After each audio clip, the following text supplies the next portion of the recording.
ये नियम केवल बैसाख के महीने में होता है, इसको बाकी के महीने में नहीं किया जाता है। इसको बाकी के महीने में नहीं करते। अष्टमी केवल तिथि को शिव सप्त तीर्थ का जो नियम है वो अपने जीवन में धारण करें। और हम तो कहेंगे, शिव महापुराण की कथा श्रवण करने वाले प्रत्येक बेटा बेटी से, शिव महापुराण की कथा सुनने वाले प्रत्येक शिव भक्त से हम तो कहेंगे कि शरीर में कोई रोग नहीं भी है, संतान की प्राप्ति नहीं भी चाहिए, उच्च शिक्षा के लिए आप कर रहे हैं, अपने जीवन की खुशहाली के लिए कर रहे हैं, तो शिव का सप्त तीर्थ अनुष्ठान अवश्य करें, अवश्य करें और अपने जीवन को सार्थक करें। धन्य। बैसाख के महीने में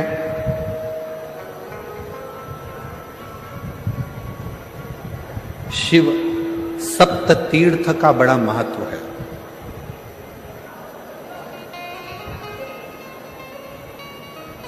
जिस नारी को 30 साल हो गए हों, बच्चे नहीं हों, 35 साल हो गए हों, संतान नहीं हो, 25 साल हो गए, 20 साल हो गए, संतान का सुख ना हो, और डॉक्टर ने कह दिया कि कोई बहुत बड़ी बीमारी किसी व्यक्ति को है, रोग बड़ा, बीमारी बड़ी है, और उस बीमारी का कोई हल, उस रोग का कोई हल नहीं दिख रहा, कोई हल नजर ना आ,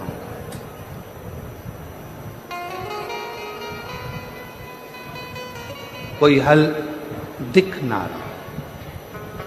तो बैसाख महीने में शिव सप्त तीर्थ का एक अनुष्ठान अपने जीवन में जरूर करें। मट्टी के पात्र में जल भरना और मट्टी के पात्र में जल भरकर प्रतिदिन रोज 7 दिन का ये नियम होता है सप्त तीर्थ का, सप्त तीर्थ। बस विराम जो है उसका प्रदोष के दिन होना चाहिए। और बैसाख के महीने में जब आप सप्त तीर्थ का अनुष्ठान करें, 1 घड़ा जल का रोज भरें प्रतिदिन, और 1 बेलपत्र, 1 शमी पत्र उस घड़े के नजदीक में कोई पात्र में अवश्य रखें।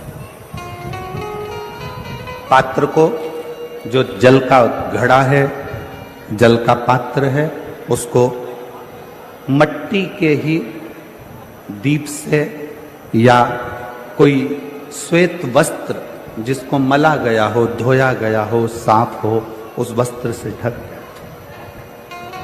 एक दिन एक शिवालय में जाएं, शमी पत्र अशोक सुंदरी वाली जगह पर समर्पित करें।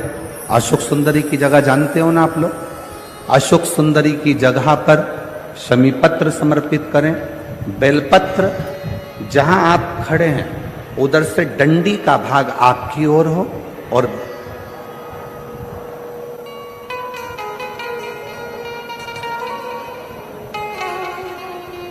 जहां आप खड़े हैं वहां डंडी का भाग आपकी ओर हो और बेलपत्र शिव जी को समर्पित करा जाए। फिर जो मट्टी के पात्र में जल है वो भगवान शंकर को अपनी कामना कर कर शिव जी को समर्पित कर दो।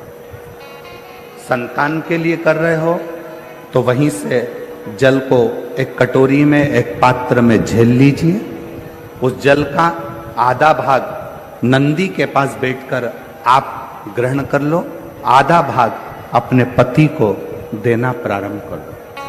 कोई रोग के लिए कर रहे हो, किसी बीमारी के लिए कर रहे हो, तो वो जल आप अपने घर की देहली में प्रवेश करने के पहले अपने मुख में उसको ग्रहण कर लें।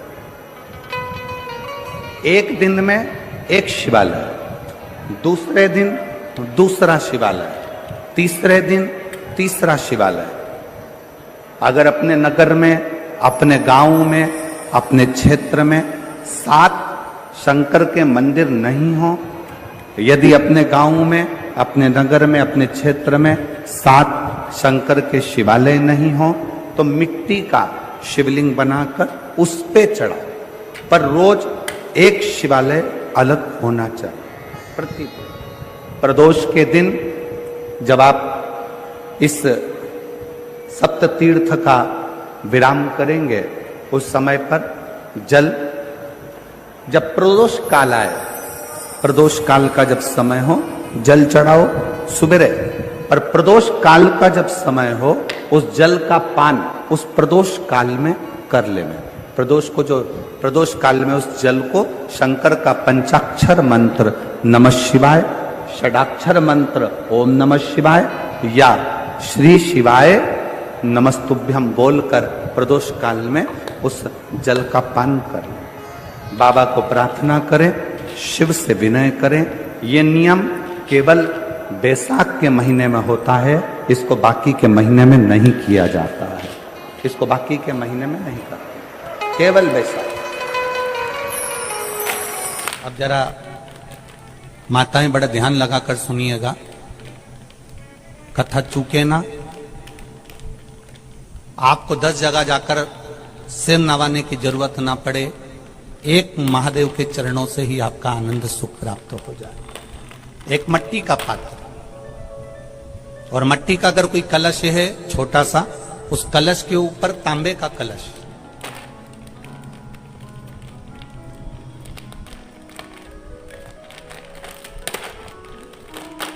माता प्रसूति, दक्ष प्रजापति और माता वीरणी, इन तीनों का स्मरण कर कर, जो बड़ के पेड़ के नीचे जो शिवलिंग हो, बड़ के पेड़ के नीचे जो शिवलिंग विराजमान हो, चाहे वो ओटले पर हो, चाहे वो पत्थर का हो, चाहे वो सीमेंट का हो, चाहे वो कंकर का हो, चाहे वो मार्बल का हो, चाहे वो जिस भी चीज का हो, बड़ के पेड़ के नीचे जो शिवलिंग हो, उसमें सीधे जब आप कलश लेकर जाएंगे तो मिट्टी का पात्र, उसके ऊपर तांबे का पात्र भरा हुआ, दोनों को एक साथ पकड़ कर ले जाएंगे। पर जब आप शिवलिंग पर दक्ष प्रजापति, प्रसूति और वीरणी, इन तीनों का नाम लेकर सीधे हाथ में मट्टी का पात्र और उल्टे हाथ में तांबे का पात्र लेकर धीरे धीरे शिवलिंग पर जल समर्पित करेंगे, और उस जल का पान उसी बट वृक्ष के नीचे दोनों पति पत्नी अगर पान कर लेते हैं और संतान की कामना कर लेते हैं, तो भी मेरा महादेव संतान प्रदान करता ही करता। पर ये जो क्रम किया जाता है, ये केवल बैसाख के महीने में ही किया जाता है। इसके सिवाय इसको आप अन्य महीनों में नहीं कर सकते, केवल एक बैसाख में। और हम तो कहेंगे बैसाख महीने की जब शिवरात्रि आए या बैसाख महीने में अष्टमी तिथि आ जाए या बैसाख महीने में सोमवार का दिन पड़ी जाए, तो प्रयास करना कि आप संतति के लिए, संतान के लिए आप ये प्रयोग कर सकें।